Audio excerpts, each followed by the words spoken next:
How's it going, everybody? I'm having a great day. It is chilly out. This time of the year, the wind starts whipping from the north and the west, and it gets cold. Not as cold as winter, but you guys know when you're used to. We walk around here, it's in the mid 30s, into the hundreds, high humidity. It's hot here during the summer, and then it just goes like this, and the temperatures drop. So even me, friends, I'm super cold this time of the year, and it's wet here. It's very humid, so we call that a wet cold. There's a dry cold, a wet cold. When I was in Calgary, it was a dry heat. There was that nice cool. You guys remember when I went to Calgary this summer? I could feel this nice cool breeze, and it was warm out. It was just beautiful there. And I asked somebody, and they said that's the cool air coming off the mountains. And I thought I could get used to this. It's not as hot, but I love where I live. It's a very peaceful place. Firewood duties are on hold with this weather. That's good though. It gave me time. I wrapped my my Tassie. I put a few dings on the handle, and I want to keep this thing going. I really like this axe, but I've been beating the living crap out of this thing. It hasn't budged. It's tight, and I've split a lot of wood with this. That ash I'm splitting is just nasty stuff. Axes don't like splitting hard wood like that. They'll do it, but you guys know, if you miss strike somewhere, or what's happening to me is that axe. This just splits the wood. It gets halfway down, and the wood's so wide. I'm kind of rubbing up on the sides of the handle. So figured I'll try wrapping it and go from there. Today's video, I know we all focus on the speed and performance of a saw and that. I don't know if you guys notice, I have a bucking stand. I never use it. I'm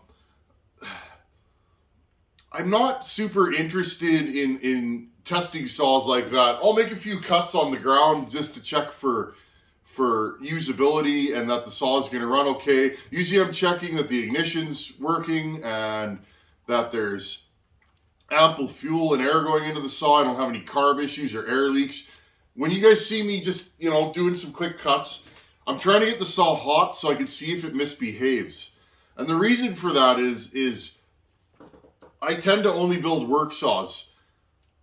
I want my saws to go to professionals because, to me, that's the true test of reliability and usability. Work saws can run all day, stop for fuel and maybe a quick sharpen, and then they keep going and going. And that's the life of a work saw. They don't spend a lot of time on the shelf unless you didn't do your job.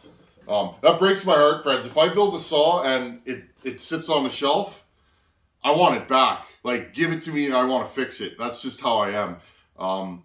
You guys saw that saw at Bunyan. I told Bucket, I was like, hey man, you got to send me that saw back. If you're not going to run it, let's do her again. And, your warranty's still quite valid. Let's do a warranty job on that and put a new jug on it. And I did. And look, friends, I could have said, oh no, there's nothing wrong with that saw, but I like to be open and honest. That's how I get better and better. Every year I'm getting better at building these finicky things, and I think my porting's getting better. I use different moves on every saw. Sometimes I do combustion chamber work. Sometimes I just cut the base. Sometimes I don't. Sometimes I'll just do a pop-up. Sometimes I do a flat top piston. One thing though I tend to never do, I don't do short blowdown. I get a lot of questions about that. And I went down that road years ago, decreasing. Short blowdown I don't mind in a smaller saw, but I find as they get bigger and faster, I tend to like longer blowdown. Again though, if you like short blowdown, that's okay. One thing I don't do, friends, what I've really learned over my time on YouTube, I've been doing this for 3-4 years, however long it's been. I think it's about 3 years now. Everybody's wood is so different that, who am I to say what works for me? It has to work for you. And if you don't do the same as me, it's silly. It's not, friends. I don't cut your wood, you don't cut mine. And that's why I'm so open. And I go, hey, that's interesting. But again, I love sending these things to Vancouver Island because most of those species they cut there, I've never seen, heard of. I knew about Doug fir. Got my goat juice here. I'm going to take a little swig before she gets too cold. So it's fun. It's fun guessing. Got to cure the old mustachio here. It's fun seeing, because a lot of times it's a guesstimate for me, is where I'm going to set my timing, compression, and everything. It's not just about timing though, friends. Timing is the first stage to learning, but shapes and textures and port sizes are what get the job done. Anyhow, I'll stop flopping. I want to talk about Hogans saw here. I'm getting close to getting it to the stage where I want to put it together. I want to talk about all the other stuff. I find we brush over the important stuff. Porting is not important, friends. Having a ported saw that doesn't run to me is silly, right? It's like having the biggest, meanest truck, but it doesn't start in winter, so you don't use it. To me, it's a work saw is a total package. I've been getting a lot of emails on that. I guess Buckin has mentioned a couple times that I'm meticulous. I work in an industry, I'm in the trades, an inspector inspects my work after I'm done. I think it's just ingrained to me from the last 20 years. Everything I do, I treat it like somebody else is going to take it apart and look at it. That's just how I am. That's why I stamp my cylinder heads, because that's my work. Good, bad, or indifferent, or it doesn't matter. I did that and I'll own it. If it doesn't work out, it doesn't work out. But, this stuff I'm going to show you guys, this is the important stuff for a work saw. A play toy or something you're going to pull off the shelf and cut some cookies with, it probably doesn't matter. But this saw, I want this saw to go to Hogan, and I want him to have this saw in his truck every day. That's what makes me feel good, to help a fella, hard-working fella, make his living with a power saw. So one of the first saws I ever sent away was to Caleb, my buddy there in the States. He runs a tree company, and we're going 2 years plus of daily use, and that saw is still running. And we talk all the time. He's become a good friend of mine, and he says, like, this saw is just incredible. And I'd like to build him a second one so that he can have two of them, one for each hand, so he can dual wield when he's bucking. But so anyways, friends, let's talk about 200 series especially, but this applies to all saws, especially saws with rubber bits and pieces. This is the important stuff. If you don't fix this stuff, either you won't be happy with the saw, it won't run properly, or the end user will not use it because they're going to have some problems. So I'm going to bring you guys in. Let's look at what's important on these saws versus whatever, okay? I don't even care if you don't port the saw. This stuff's more important than porting to me, because this stuff will ensure that the saw runs. Let's have a look. Okay, 266s, 61s. You guys know me, I love these saws. These are great saws. They do have a couple of built-in issues with them, okay?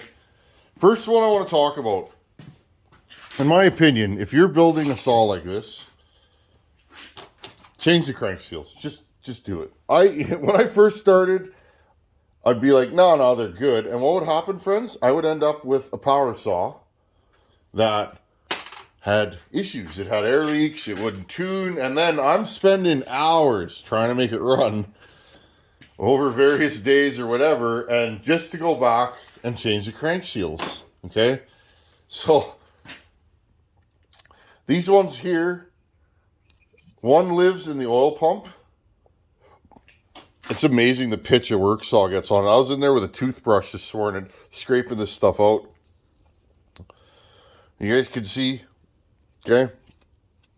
Now, this crank seal is fine, okay? It's soft, it's pliable, it moves, it's good, okay? You can compare it to a brand new crank seal. This one's here. I don't know what brand this is. This may be a Highway, but I don't think so. I think that's a generic seal that I got from a bearing house. I use both. I've had no problems. In fact, the crank seals that I buy, pretty much all of them look and fit the same. So, I tend to use the Highway most of the time, but I have these, so we'll use them up. Okay.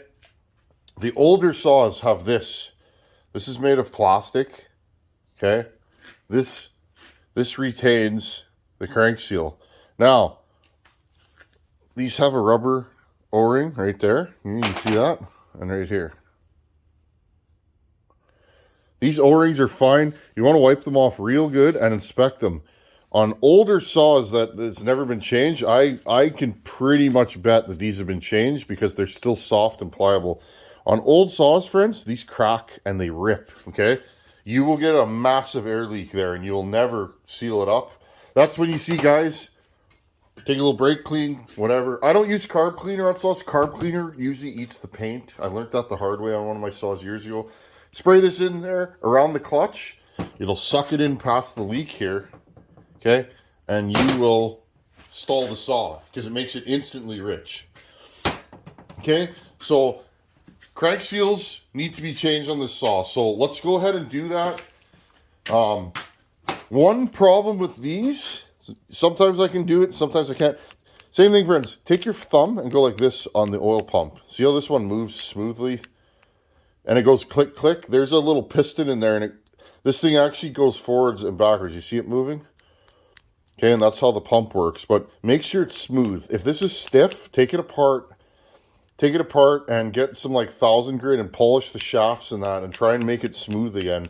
If you can't make it smooth, this will bind up. There's a plastic gear that meshes with this. The plastic gear will bind up and you'll have no oiling. So another problem with these, so these are things I just check and I deal with it accordingly. I got a bunch of these in stock, so if I need a spare. These here, friends, these warp, okay, over time. And somebody's mentioning maybe getting these 3D printed. Yeah, maybe. They're very particular, though, like precise. I don't know anything about 3D printing. I'm a wood and steel kind of guy, if you guys know what I'm saying. But, okay, these tend to warp. I've had these warp many times, and then they leak. So, again, deal with them accordingly. I'll show you guys how to seal them up. It's pretty simple. So let's do some crank seals. Okay, first thing, get a socket. Okay. Get a socket like this. Okay, ready? Out. See how easily that came out? Don't beat on it. This is actually a drive axle nut for my wood weasel. Okay, just to support it, you guys can see. Now, this one here, the gear's in the way, the shaft. So sometimes I can get these to seat. Other times I gotta pull the oil pump apart. Okay, you guys see that? Now, I should have showed you guys, I did not, but when you're taking these apart, kind of make note of how far in the seal is, okay? And that'll help you out. Okay, these don't fit in there super tight, but okay, they're kind of a snug fit. Okay, and there you go. Well, there's both the crank seals out. Now, if you have an arbor press, friends, and I'm not going to show you guys that. I put these in with an arbor press quite a bit. Maybe I'll get you guys a little lower here so you can... Okay, if you have an arbor press, set this up in your arbor press. Okay, put your crank seal in there. Interesting. This thing's got... Okay, and press it in so it's flush. Now all I usually do, you guys know me, just gently tap it in.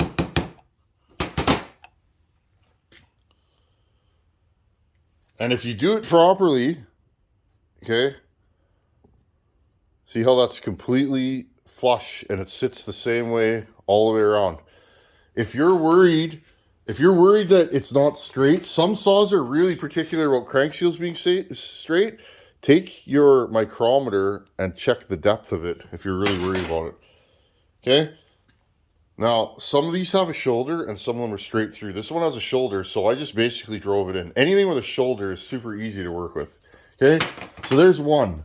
Now, sometimes I can drive these in from the back, friends. Now, I'm going to try it. It would be in your best interest. No, this one's probably not going to work. It would be in your best interest, friends, if you're going to drive these in from the back, have a couple of them. Okay? I don't think this one's going to go. I will try it, though, just for you guys. If not, we'll take the oil pump apart. No.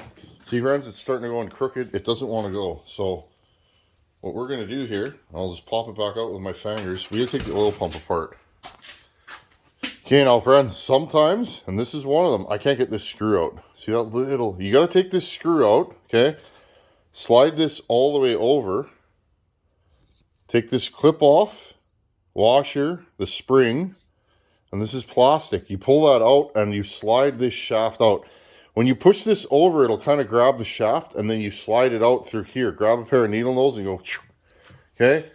I'm going to try and make this happen. If not, I'm going to try and find another oil pump for this saw. These are not tapered on both sides, okay? If I can get this to start straight, it will go in. The question is, can I do it? This is old saws, friends. It's, you never know what's going to be seized. And again, it's no big deal. I prefer if those screws wouldn't come out, because sometimes they'll back out on you. There we go.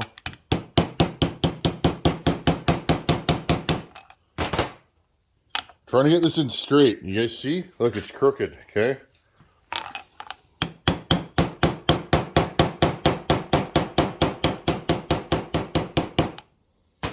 There we go.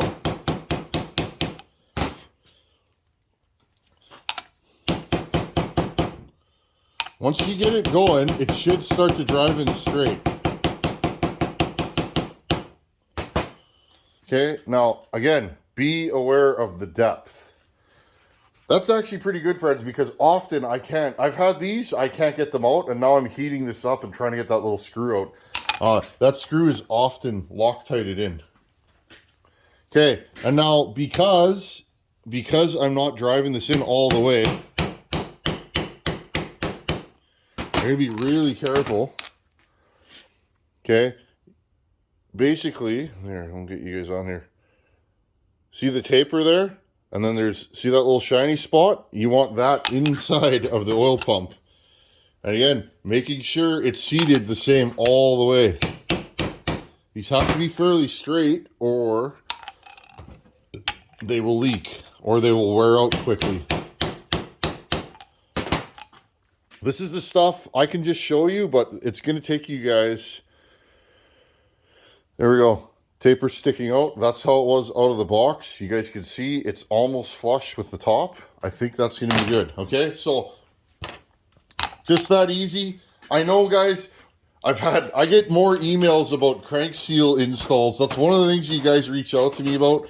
And you say, it went so easy on your channel. Well, friends, I've done so many crank seals. It's just muscle memory. A lot of this stuff, you just got to do it by feel. Let's talk about the oil pump on these. There's a lot going on here. You got a seal, an O-ring here. Notice, friends, I put Moto Seal, okay? Here's how I seal these, okay? This is super important. This is how I keep these from leaking. I've been doing this for years. I did this to a saw. Sometimes these seals are hard to get from the local dealer. Okay? And so I was like, I had a saw that needed a seal. You can do this with no seal in here. The O-ring, if the O-ring cracks, just do what I'm doing and put the saw together and let it dry, and you'll have no leaks. Make sure there's no Moto Seal on the inside, okay? So there you go. Take your oil hose, and I've already done it to this one. Okay, see the little holes in that strainer? Blow those out. Put your air gun in there and just let it have it and blow all that crud out of there. Okay, so that's another thing. Make sure your rubber line, this is a different one. I replaced the one in this saw because this one's nice and soft. Okay, drop that in there. Next thing, if you have a saw that leaks oil really bad, this seal is missing. There's a little O-ring on there. Okay, so just little tips and tricks to help you succeed. Now, this is where, when you're doing a bottom end on these, make sure your bearings, and I'm going to show you this. I have had this problem in the past. Right down here, friends. I want to show you guys this, because this is the kind of stuff that will be super frustrating. See how that bearing, way down in there, I hope you guys can see this right there. See how it's pushed right against the side of the crankshaft? Sometimes the bearings won't go in far enough. And again, make sure it's smooth, okay? sometimes the bearings won't go in all the way. If you have a bearing in these that's not seated down all the way, when you put the oil pump in, it will bind every time. And you'll think it's the oil pump. It's not. Your crank is too far this way, and or your bearing is too far. And when you tighten this down, it hits the face of the bearing, and it binds, it'll twist the oil pump body, because it's just aluminum, and it will actually bind it up. And then when you put the saw together and go to fire it up, you'll have no oil, and you'll usually take out that plastic O-ring gear. Okay?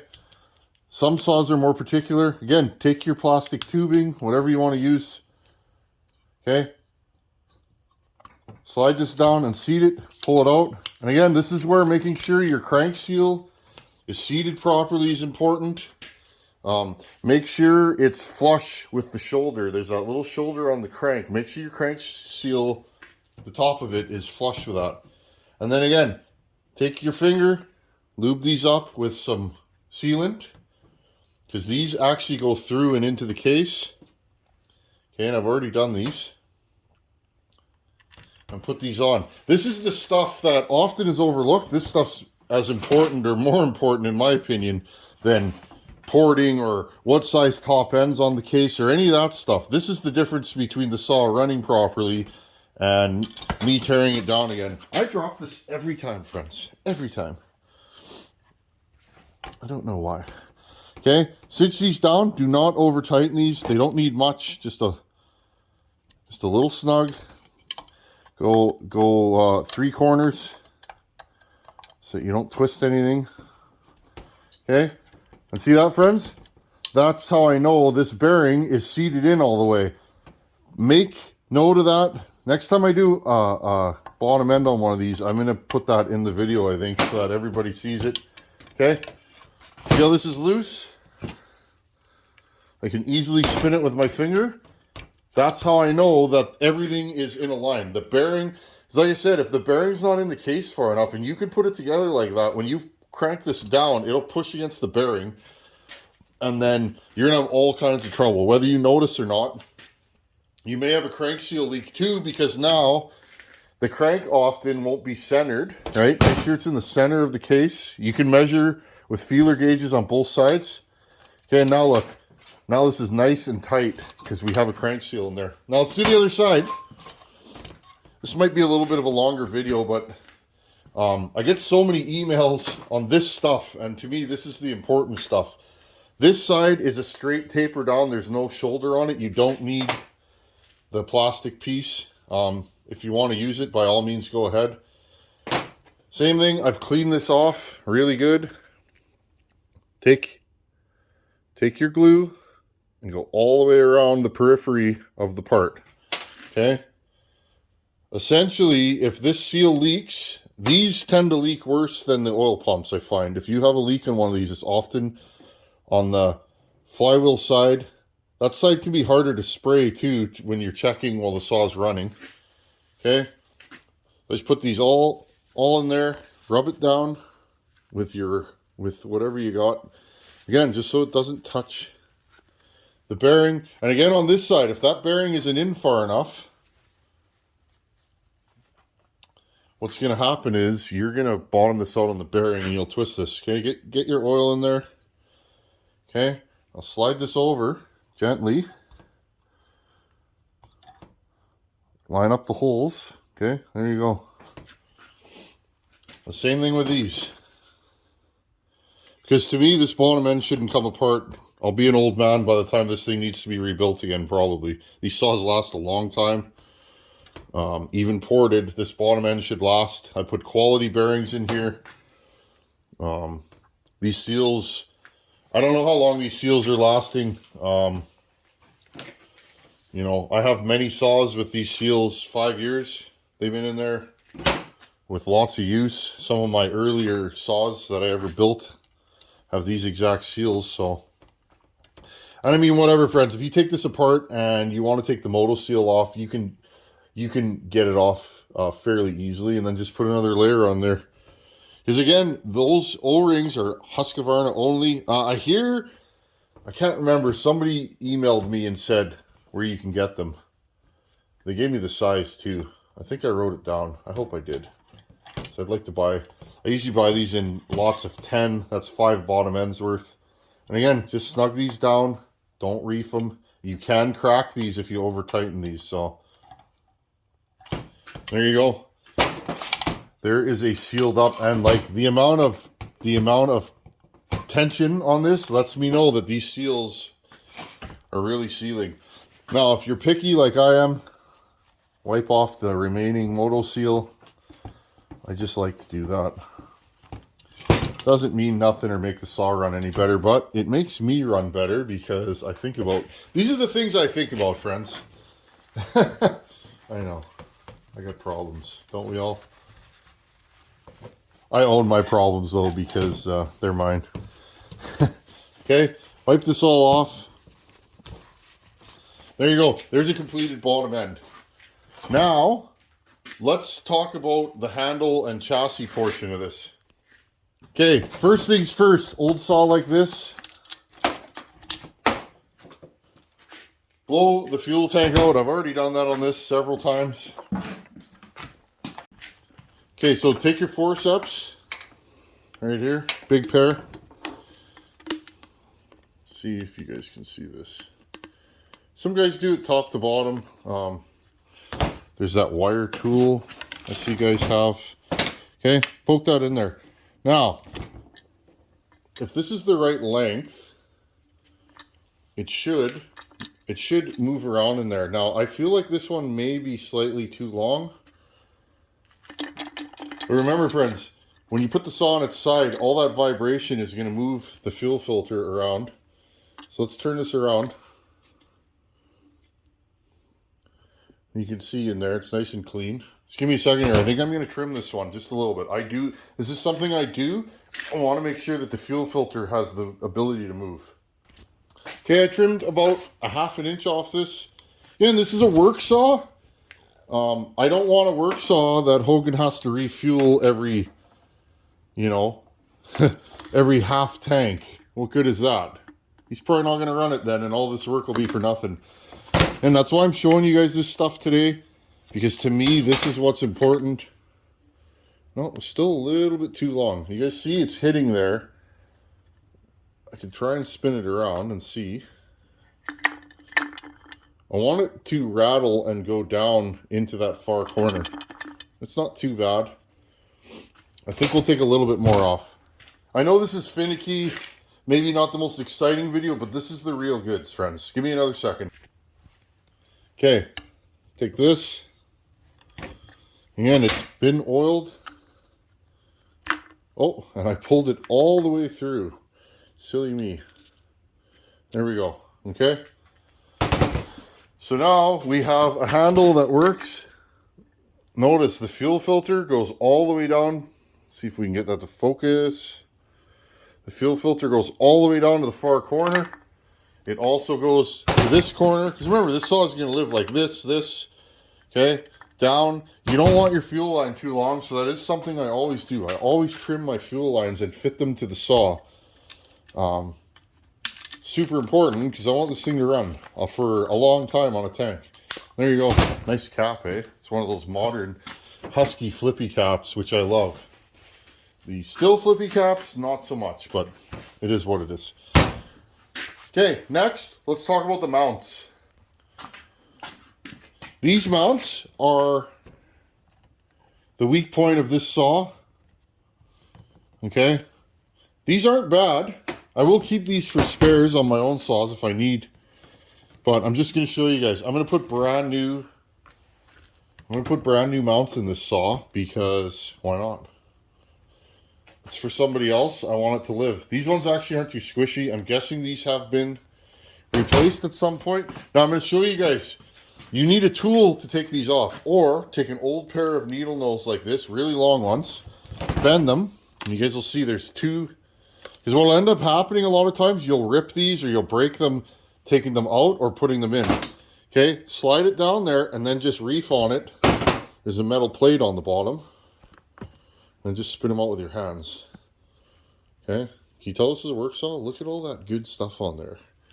Mung, that's what I call it, mung. Okay, same thing. These are the ones that are usually broken. Again, being way out in the sticks and up in Canada, it's harder to get stuff up here in Canada. So you just got to kind of make your own tools, okay? Now notice, none of these are ripped. They're fine, but I'm going to replace them anyways because I'm standing here yakking with you guys. If you're going to run a long bar on these saws, put the stiffest mounts you can find in. You guys were asking me last week where I get my mounts from. I can't remember. I ordered a whole bunch years ago off eBay somewhere, I believe. Yeah, I've been using the aftermarket mounts because they're slightly too wide. Now, initially when you put them in, this one's fighting me. This one's actually really squishy. This is the one that lives in a pool of oil its whole life, right? It's right behind the chain. I use the aftermarket mounts. They're too wide by just a hair. You got to use a screwdriver and force them in. But part of that is they're a little bit harder than the OEM ones I get. And once you compress them, they're really stiff. So for running a long bar, it seems to work out. One more thing to note, if you are pulling apart your trigger and you need this off, there's a shaft in there. You have to take the mounts out to do that. Okay, so now what we'll do, 6 mounts. This is my last set. I'm going to have to order some more, and I just screw them in the right places, of course. And I just screw them in to each location. Just like that. This is, for me, this is like a must-do to these saws because these mounts are always broken. And it bothers me. What ends up happening when you have a long bar, when you touch the tip to the wood, just the weight of the saw sometimes, if they're really floppy, it'll throttle up, which isn't the most pleasant experience if you're not expecting your saw to throttle up. It'll push the handle up, which pushes this forward, and because this has a linkage, it'll actually open the throttle. Okay, I'm going to tighten these up. To brush over, and again, now it's just a matter of starting to assemble this saw. I will let this dry. And the next time you guys see this saw, we'll be throwing it together. I still have a few little things to do on it. I have to build a carburetor for this saw.